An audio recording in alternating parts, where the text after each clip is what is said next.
Alien Earth. The first two episodes are out on FX, Hulu, Disney Plus. I guess if you have any of these things, you're able to watch it.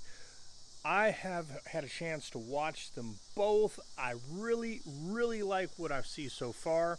I'm going to rewatch the first episode particularly to really get a good handle on things, to do like a full in-depth review of this. But the first thing that comes to mind that I really want to talk about is the attention to detail, the accuracy, the continuity in this. Much like when Alien Romulus came out, that movie was set between the events of the first Alien movie, Alien, back in 1979, and then the James Cameron sequel, Aliens. It took place between those two.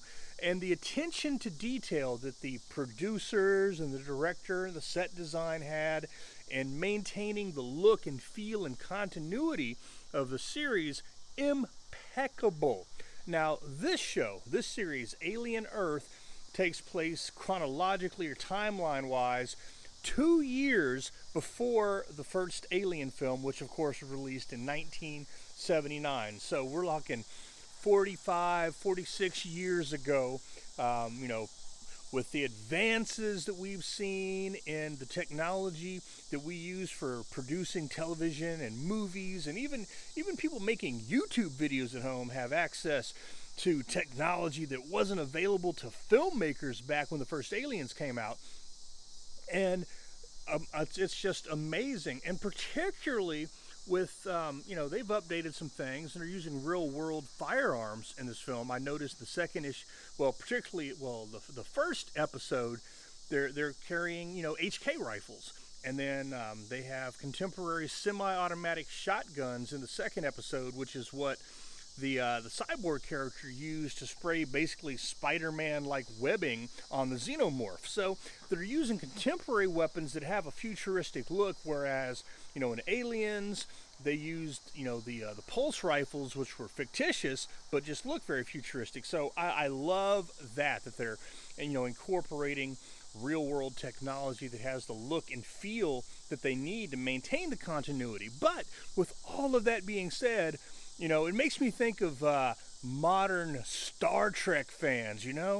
Here's a show that takes place 2 years before the original, but they've produced it like 45 years ahead in real world time, and yet the technology that they're depicting in this prequel is not just obviously vastly more advanced than what we saw in the original movies. That's just crazy talk, isn't it?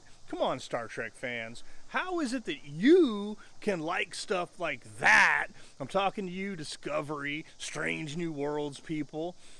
All of the inconsistencies and canon breaking. Whereas, we have this show, which is going out of its way to maintain consistency. This is something that, I love about it. Of course, there's the issue of, okay, so there's xenomorphs on Earth already, and the ship that came and crashed on the planet had been on a 65-year mission. So, those are some questions that I'm sure are going to be answered as the series progresses, and it definitely makes you think, okay, so here's why the Weyland-Yutani Corporation was interested in the xenomorphs. This is how they knew to go to LV-426, and so on and so forth. And I would expect that there is going to be some resolution, some tying up of loose ends, where they're going to, of course, keep these invasive species, as they are referred to by Mr. Cyborg Man in the second episode, from, getting out into Earth and contaminating and reproducing and causing, some serious problems.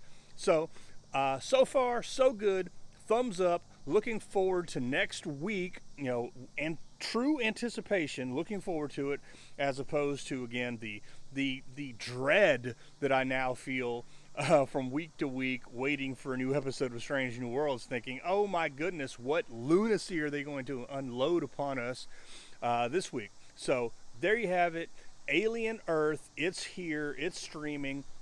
give it a shot. I think you're going to like it. If you're a fan of the Alien series, the Xenomorphs, you're going to like it. Particularly if you like, the first two movies and Romulus, Alien Resurrection, not the high point, and of course, Alien 3 for the longest time. That was the only movie I'd ever seen in a theater that made me want my money back. So definitely a low point in the series. But this is good stuff.